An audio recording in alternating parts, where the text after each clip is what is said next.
Hello everyone, welcome back to another solo spooky story. My name's Rob and today I'll be your host. For those of you that don't know, the solo stories are short stories that I'll generally look at every other week, and they're generally shorter in nature. They don't have enough content for a full episode, and it's just kind of a different, I suppose, change of tone. You know, these are just kind of a one-on-one thing rather than the conversations that usually happen between myself and Sis. But I hope whenever it is that you're listening to this, that you're having a great day, and we'll get into it. So as you'll have seen from the title, we're talking about a strange case today. This one I actually never heard of before. I like to think that I'm usually pretty good with my UFO knowledge and things like that, and general just kind of knowledge of the paranormal. But this one has completely escaped me. And when I saw it online, just looking around for a few bits and pieces, this one immediately jumped out of me as something that I need to talk about. So today we are talking about the giant space brains of Palos Verdes, which that alone for me is a 10 out of 10. Like, just even the name of that,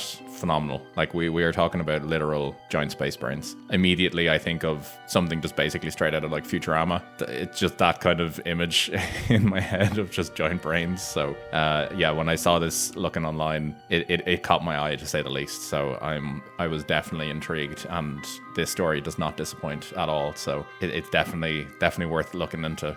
So this happened in August 1971, the 17th of August to be exact, where two friends, Peter Rodriguez and John Hodges, were leaving a party. So they were both in their late 20s at this point, and they were coming out of a friend's party. They claim it was around 2 a.m. So they had been there for quite a while, and, you know, as people in their 20s were, probably drinking, I don't know. But yeah, they claimed that they were partying anyway with their friends, which is the key part to this. So they both left the apartment, and because it's the 70s, they naturally got into one of their cars. So they got into Hodges' car. Doesn't matter, you know, whether or not they were drinking or smoking or anything. You know, this is the 70s. There's no rules. So they walk out of the apartment, get into John Hodges' car, and go to leave. But as soon as Hodges started the engine, he, you know, because it's nighttime, flicks on the headlights, goes to drive off, when all of a sudden the two men notice directly in front of them, just on the road, they just notice what can basically only be described as two huge disembodied brains just lying about 6 feet in front of them in the middle of the road. They say that the brains were bluish in color and were shrouded by a strange localized vapor, and they described one of them being approximately the size of an overgrown softball, which I don't know what that is. I'm assuming it's some sort of like larger than a baseball, but smaller than a football size. And the second one, it was the bigger of the two. This one had the dimensions of a human torso, and most startlingly, it allegedly had some sort of red eye-like organ wedged into the center of its frontal lobe. So yeah, this to me immediately, as I said earlier, this sounds like it's come straight out of Futurama. I just love this. It's brilliant. So yeah, Rodriguez and Hodges, they are, as they said, puzzled. So I think that's probably the best way to put it. These two guys, I don't know if they're drunk or stoned or whatever, or, you know, maybe they're not, but they've come out of a friend's, they get into their car, and there's these two brains just lying on the road in front of them. So what is initially, I suppose, a puzzled nature about them quickly turns into fear, and within a matter of moments, the two of them just basically nope out of there and drive off as quick as they can away from these bizarre creatures, beings, brains just lying on the ground. So the men also lived in the same area as their friend, so their journey that they actually had to take was quite short, and Hodges drives to Rodriguez home, drops him off, and all is good there. But then Hodges says that once he arrived at his home, he noticed that there was something immediately off. Something didn't feel right. And when he looked at the clock in his car, he noticed that it was now 4:30 a.m. So as I said earlier, they left their friend's home at 2 a.m. So 2.5 hours had passed, and this didn't make any sense to him. This was a journey that he had done multiple times, and even if he was drunk or stoned, it's still only a 10-minute trip, allegedly, like a round trip of 10 minutes. He does not know how this 10-minute trip all of a sudden turned into this 2-hour journey. And like anyone that's familiar with these sort of cases or with UFO stories or alien abductions immediately thinks of lost time. And that's something that's very, very common in abduction cases. thinking of like Barney and Betty Hill, probably the most famous one, where they lost hours of time as well. There's other stories of people missing for days and then coming back and not knowing about it. And there's other UFO cases, the Labor Day case, for example, that we'll be talking about soon enough on the main episode, where, you know, people lost, again, like hours of time. Someone is missing for up to a day. It's you know, it's something that's quite commonly talked about in abduction cases, and this is no different. But at the time, Hodges didn't know what was going on. All he knew was that he had lost 2 hours of time. So I suppose the strange thing about this is that usually the lost time is where UFOs are seen. But in this case, the only thing that Hodges saw that was strange were these brains in the street, which is not a sentence I ever thought I'd say. So after some time, Hodges just knew that there was something wrong. He initially tried to kind of dismiss the lost time as just, you know, he obviously just made a mistake. They obviously left later when they did, you know, that he was able to explain it away, and that they must have maybe, you know, not seen these brains. Maybe the two of them, as I said earlier, had been smoking something or they were drinking, and he tried to put it basically to the back of his mind, or the back of his brain, to be appropriate for what we're talking about. So he tried to live with this for quite a while. So as I said at the start, this happened in 1971. In 1976, so 5 years later, Hodges still was thinking about what he had seen that night, and he just couldn't figure out how he had lost so much time. So as a way of trying to get some answers, he decided to go find a hypnotherapist, which there is some red flags there, but, you know, this is the 70s and he maybe thought that what he was doing was correct. So he decided to go see a specialist and undergo hypnotic regression therapy in the hopes that he might be able to basically like unlock his memories from that night. This is something that does frequently come up in abduction cases as well, where people have undergone hypnosis and then all of a sudden memories come flooding back to them of things that they didn't know about. Often they're quite like traumatic memories that have been suppressed or, you know, hidden from them in some way, and by going through hypnosis, they're able to remember everything and effectively like unlock this kind of locked off part of their mind that has been, you know, either done themselves through experience of trauma, or the implication there is that like aliens have basically like made them forget these things. So this is what Hodges does. He decides he needs to know once and for all what happened. So Hodges initially, he goes under hypnosis and starts to kind of remember some things. And the first thing that kind of comes to him that he immediately remembers is that the larger brain actually, as he remembers, spoke to him telepathically, telling him to, quote, "Take the time to understand yourselves. The time draws near when you shall need to. You shall not remember this incident until we meet again." So immediately he's like, right, this brain spoke to me, and gives him this kind of like cryptic message,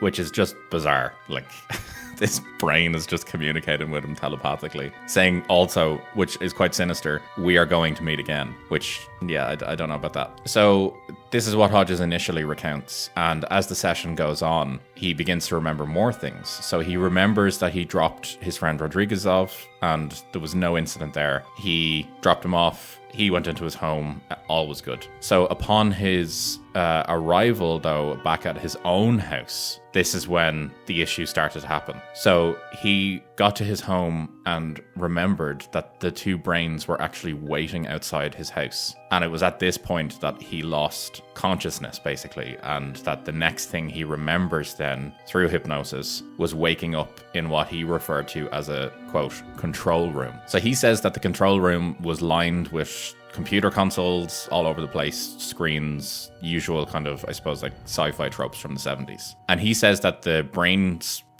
creatures, as he says, were nearby. But on top of this, there were also another bunch of creatures that were near the brains. And he says that these were even more terrifying. And he remembers, again, just to remind, this is all under hypnosis. He remembers that basically the brains were there, but around the brains were a group of bald, thin-lipped, 7-foot-tall, grey-skinned humanoids with 6 web fingers and toes. So, yeah. In a strange way, it sounds like he's kind of describing like the grey aliens, but they're different. These are like 7 feet tall and they've like webbed fingers and toes. I don't know what is going on there, but kind of vaguely matches the description of like grey aliens. So he says that the humanoid creatures communicated with him that the blue brains were there purely as an organic translation device, which basically enabled them to converse telepathically with human beings. So they were using the brains as a way to like a medium basically to communicate with humans that they can't do it themselves. So Hodges says that the visitors, the aliens, whatever you want to call them, humanoid creatures, showed him holographic images depicting a series of nuclear explosions on what he described as a television screen. And he says that the brain communicated to him that the point of this was to show him that the Earth basically had too much power. Another image then flicked up showing a planet, not Earth, that had been completely destroyed. And they said that this planet too also had too much power. So the implication is there that the Earth is destroying itself. So then they proceed then allegedly to caution him that the human race needs to stop abusing its power or that it's going to suffer consequences. I don't really know what the consequences are, but they allegedly went on to say that, and I quote, "Take the time to understand yourselves. The time draws near where you shall need to." So I don't know if this is a case of their warning him that the humanity is like, you know, going too far and it's going to destroy itself, or that, I don't know, aliens are coming and that they need to be prepared. I'm not quite sure if it's like a threat or if it's a warning, but anyway, this is what they said to him. Again, just to remind, this is all under hypnosis. But yeah, this kind of incident happens anyway, and this is kind of what he's recounting. So when this is all happening and when they've kind of gotten their message to Hodges, he claims then that he felt this buzzing sensation, and he says that it rippled through his body, and that when he opened his eyes he found himself back inside his car. But he says this time, thankfully, the mist covered brains were no longer outside his home. So this is where he then remembers this happening. So this is kind of the point at like 4:30 a.m. where his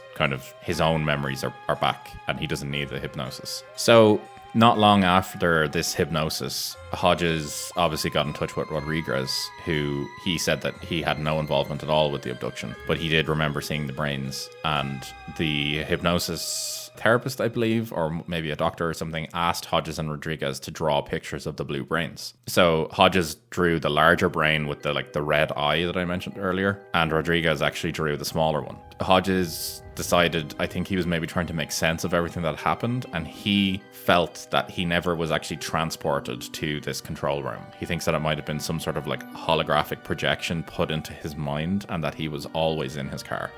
I don't know there. I don't know how he's come to this conclusion, but that's what he says anyway. And so to go on from there then, he claims that the aliens implanted what he called a translator cell into his brain in order to contact him in the future. And he went on to claim that in the weeks that followed this incident, that he began to receive telepathic messages from the alien beings. And they allegedly said that there was a war that was going to break out in 1983 in the Middle East, and that it would spread into Europe, and that atomic weapons would be used to basically end the war. As everyone knows, that did not happen.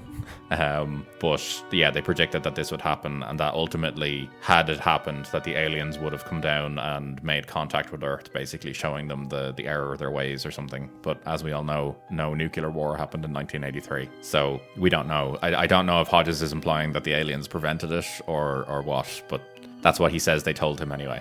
So yeah, Hodges basically went on to say that, yeah, they kept kind of communicating with him at points and then eventually stopped. And that kind of ends then with Hodges still uncertain about ultimately what happened. But he did claim that they had kept in contact with him, all of this had happened, and that they left his friend Rodriguez completely alone. So yeah, that kind of ends it. Hodges kind of just says that they stopped communicating with him, and that's the end of it. So yeah, I really don't know what to make of this. To be honest with you, I think realistically these lads were probably drinking and smoking something, and I think there may be a bit of hallucinations going on here. I'm not quite sure. But yeah, I just found it like mad interesting that these two basically like brains came down, had this like ethereal mist around them, and were able to communicate telepathically with him. It's amazing. And yeah, as I kept saying, it just screams Futurama. So I do absolutely love this. And yeah, I hope you've all enjoyed just this insanity that is the giant space brains of Palos Verdes. If you enjoyed it, please do let me know. You can reach out to us on Instagram at the SpookAFpod, or you can get us on Gmail at the SpookAFpodcast@gmail.com. I'd love to hear your thoughts on this one. I would really like to see what people think of this. There's some phenomenal art as well online of these space brains, so I will definitely be posting them on Instagram. But with that, I hope you're all having a lovely day, and I'll catch you in the next one. Take it easy.